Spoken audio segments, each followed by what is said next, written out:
Welcome into TYT's The Conversation. It's your host, Adrienne Lawrence. And today I am joined by Will Bunch, national opinion columnist for the Philadelphia Inquirer, as well as the author of a new book, After the Ivory Tower Falls: How College Broke the American Dream and Blew Up Our Politics and How to Fix It. Thank you so much for joining us, Will. Thanks, Adrienne. It's great to be here. Yes, so Kirkus Reviews gave your book, After the Ivory Tower Falls, a star, describing it as a must-read for anyone who cares about education and societal reform. If you want to give us a taste, what's the book about? Yeah, well, I do think this is kind of a secret history of just an important story of our politics over the last 75 years that really tries to explain the great divide in American politics. In a way that I don't think anybody else has before, because if you look at what the fault line in American politics is right now, it's college, it's higher education. Every election cycle, more and more you see the Democratic Party becoming the party of college-educated people, and you see the Republican Party becoming the party of a working class that generally doesn't have college diplomas. And you see more and more cultural resentment between these two groups. And I think political writers are just kind of starting to get their arms around this development. And I spent a couple of years trying to get behind it. And I think you can't explain the college divide in American politics unless you explain the American way of college. You know, what's gone wrong, and this great debate that we've been having for 3/4 of a century about what is college really for, and just as importantly, who pays for it?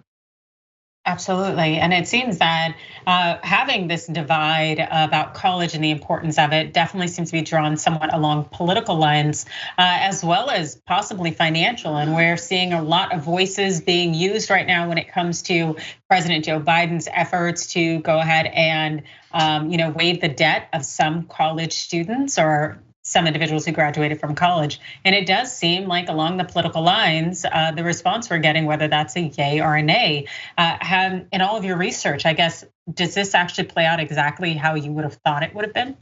Yeah, it has pretty much. I think President Biden's decision kind of opened the floodgates, and that if you spent any time on social media in the 2 or 3 or 4 days after the debt cancellation was announced by President Biden, I think you saw a lot of emotion. You saw some people on the right really giving voice to this resentment politics. That this idea that certain people got opportunities that not everybody had, that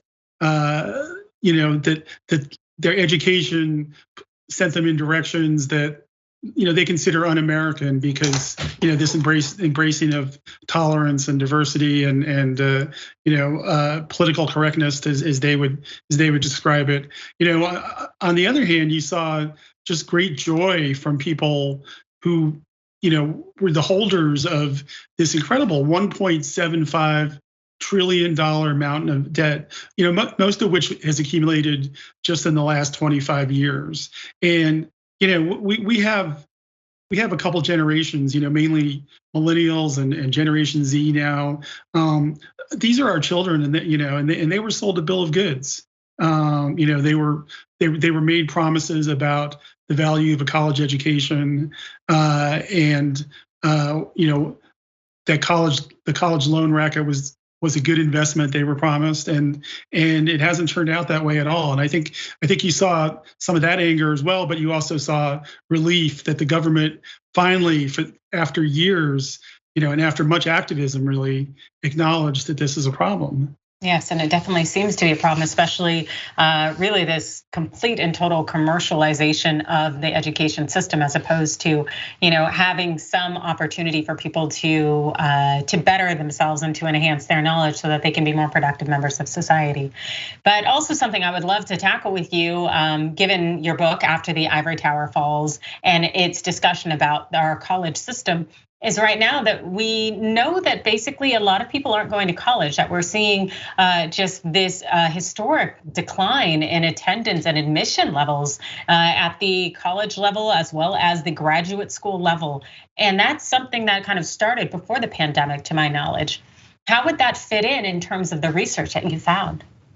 Well, people are understandably now taking a serious look at whether college, as we've come to construct it, is worth it. Is worth the tuition, which certainly, we talk a lot about the sliver of private elite schools that charge $75,000 to $80,000 a year, which is remarkable. But really where the rubber hits the road is our public universities, which, if you go back to a period that in the book I kind of describe as the golden age of college education in America, when college really was the American dream. And I'm talking about, the 1940s after the GI Bill, going into the 50s, the 60s, the early 70s, the years of the baby boom. In those years, tuition was just unbelievably low by our standards. A few $100s a semester in most states, and some states like California or New York City at the CUNY system, tuition was free in those days. And basically a profound change happened in America, and it happened without really us having the proper debate that it deserved. And that is, we almost, during this golden age, made college a public good. The idea that it was society's responsibility to provide our young people with this education. We do it with K through 12 schooling. Higher education is now essential in today's world, and yet we don't. We were almost there with higher education, and then in the 70s and 80s, particularly during the Ronald Reagan administration in the 80s, you saw the privatization of college really take off. You saw tuition start to skyrocket. You saw the government's philosophy that loans should be the primary way of funding education.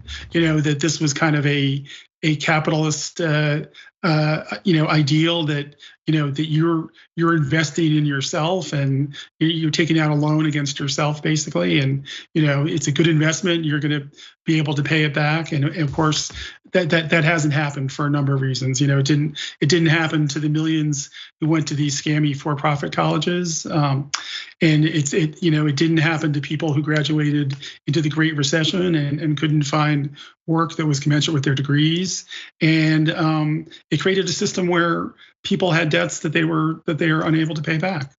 Yes, and so many of us know very much that journey that you just laid out. I'm a graduate of a Cal State public school, as well as a CUNY for my grad, and then 2 private schools. Like it's a complete and total just day and night when it comes to tuition, and still looking at where the state schools are at in terms of tuition, it's still.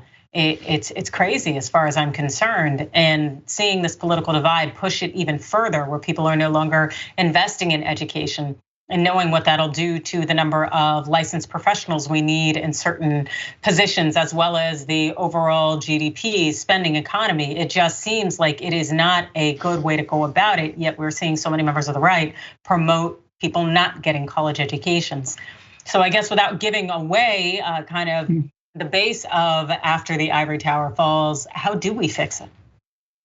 Well, again, I think turning the battleship around means having that debate that we didn't have, about making college a public good. As you were talking, I was going to mention what happened in my own state of Pennsylvania, which is in many states, the same thing happened. Taxpayers used to fund 75% of our public university system. If you go back to like the mid to late 1980s, today that number is 25%, and that huge swing is made up for in tuition. And in tuition, even with the loans and the small amounts of Pell Grants that are given out to students, an average middle-class kid's family is still being asked to contribute maybe $10,000 to $20,000 a year, towards a public education. In these states where often the Constitution says, higher education should be provided to all citizens, and Instead, we've imposed this privatized racket. So we need to have a debate about, I think, how we can not just forgive loans, although I applaud Biden's loan forgiveness. I think it was, the debt cancellation, I think, was absolutely the right thing to do. But we're going to have a new debt crisis if we don't do something going forward.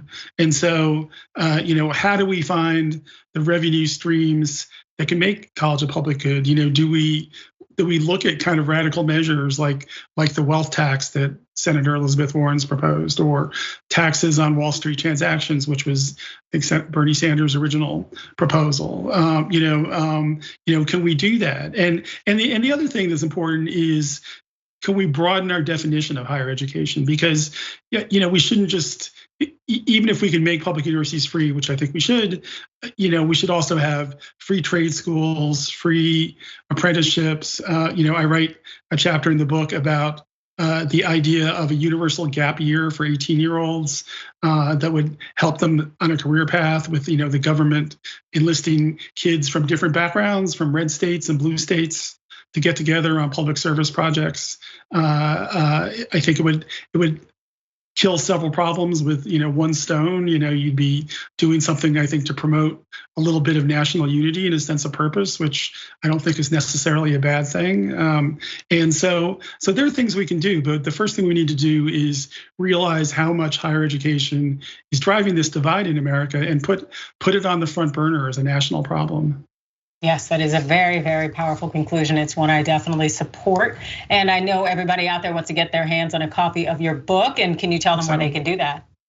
Yeah, absolutely. Go to your local bookstore, independent bookstore, support them, or your major big time retailers carry it too. And you can also get the audiobook on Audible or download it on your Kindle. There's lots of ways to read the book, and I hope you will, because I hope it's going to start a national conversation about higher education.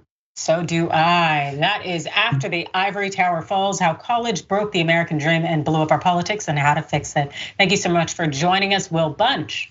Thanks, Adrian. Thanks for having me on.